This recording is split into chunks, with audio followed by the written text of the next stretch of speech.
গরম গরম বড়া বানাচ্ছি। চালের গুঁড়ো, বেসন, পেঁয়াজ, কাঁচামরিচ সব একসাথে করে বড়া বানাচ্ছি। এই বড়াটা আমার মেয়ের খুব পছন্দ। ও এসে খাবে, পরীক্ষা দিয়ে এসে দেখলে খুব খুশি হবে বড়াটা, তাই বানাচ্ছি। মুচমুচে করে ভেজে তুলে নিচ্ছি, তারপরে আবার দেব।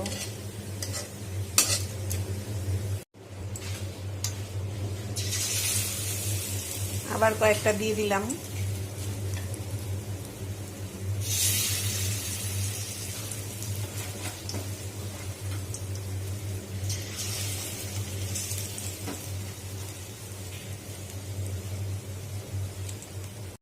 উল্টে পাল্টে দিচ্ছি বড়াগুলো, এক সাইড হয়ে গেছে।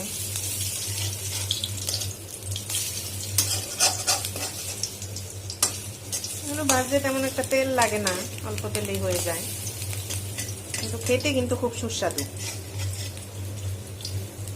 বেসন, চালের গুঁড়ো, পেঁয়াজ, কাঁচা লঙ্কা, মরিচের গুঁড়ো, হলুদ, লবণ, চিনি সবকিছু একসাথে মেখে কিছুক্ষণ রেখে দিয়েছিলাম। তারপর এই ঘন্টাখানেক, তারপর এখন ভেজে নিচ্ছি। মুচমুচে করে ভেজে নেব। মুচমুচে করে ভেজে নিয়েছি, এবার তুলে নেব।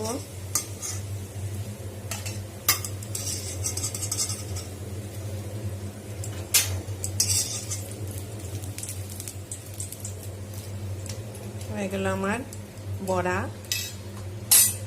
সুন্দর একটা রেসিপি। আরও এখানে আছে আজকে ডিমের ঝোল, আমের ডাল, আর ভাত তো রয়েছেই। খেয়ে নেব এখন, তোমরাও খেয়ে নাও।